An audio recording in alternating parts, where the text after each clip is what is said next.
ቢሮዬ እንዴት አያችሁት?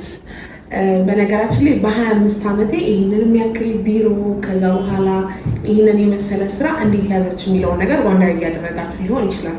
እስኪ አንዳንድ ነገር ልበላችሁ በዚሁ አጋጣሚ።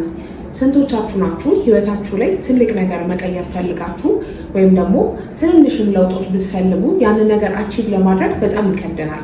ለምን ብላችሁ ራሳችሁን ጠይቃችሁ ታውቃላችሁ? ለዚህ ጥያቄ ብዙ ጊዜ መልስ የማናገኘው ለምንድነው? ጥቃቅን የሆኑ ለውጦችን ወይም ደግሞ ጥቃቅን የሆኑ ሪስኮችን መውሰድ ስለምንፈራ ነው። ብዙ ጊዜ ሰው ህይወቱ ላይ ለውጥ ይፈልጋል፣ ግን ደግሞ ሪስክ መውሰድ አይፈልግም። አትሴምታል ሪስክ ደግሞ የብዙ ጊዜ የለውጥ መጀመሪያ መንደርደሪያ የምንለው ሪስኮችን መውሰድ ነው። ሪስክ እስካልወሰዳችሁ ኮንፈርት ዞናችሁ ውስጥ ነው የምትቀመጡት። ከኮንፈርት ዞናችሁ ካልወጣችሁ ደግሞ ያንን የምትፈልጉት ትንሽም ሆነ ትልቅ ነገር አቺቭ ማድረግ በጣም ከባድ ነው የሚሆነው ማለት ነው። እኔ አሁን ለምሳሌ ቴምር ፕሮፐርቲስ ላይ የሽያጭ አማካሪ ነኝ።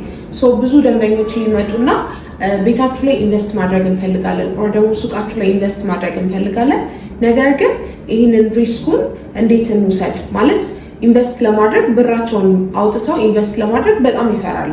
ይሄ ማለት ሪስክ መውሰድ ፈርተዋል ማለት ነው።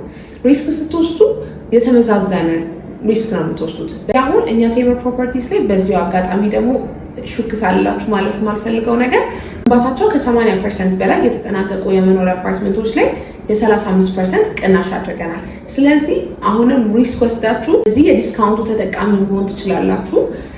ወደ ሀሳቤ ስመለስ ግን ሪስክ ለመውሰድ ህይወታችሁን ለመቀየር አትፍሩ። ስለ ዲስካውንቱና ስለተለያዩ የሳይቶቻችን መረጃ ደግሞ ማግኘት ከፈለጋችሁ በስራ ማስቀምጥላችሁ ስልክ ልትደውሉ ትችላላችሁ። እንዲህ አይነት ጠቃሚ መረጃዎች ደግሞ ከፈለጋችሁ ይህንን ቪዲዮ ላይክ፣ ሼር አድርጉ። እንዲሁም ደግሞ አካውንቴን ፎሎ በማድረግ ቤተሰብ መሆን ትችላላችሁ።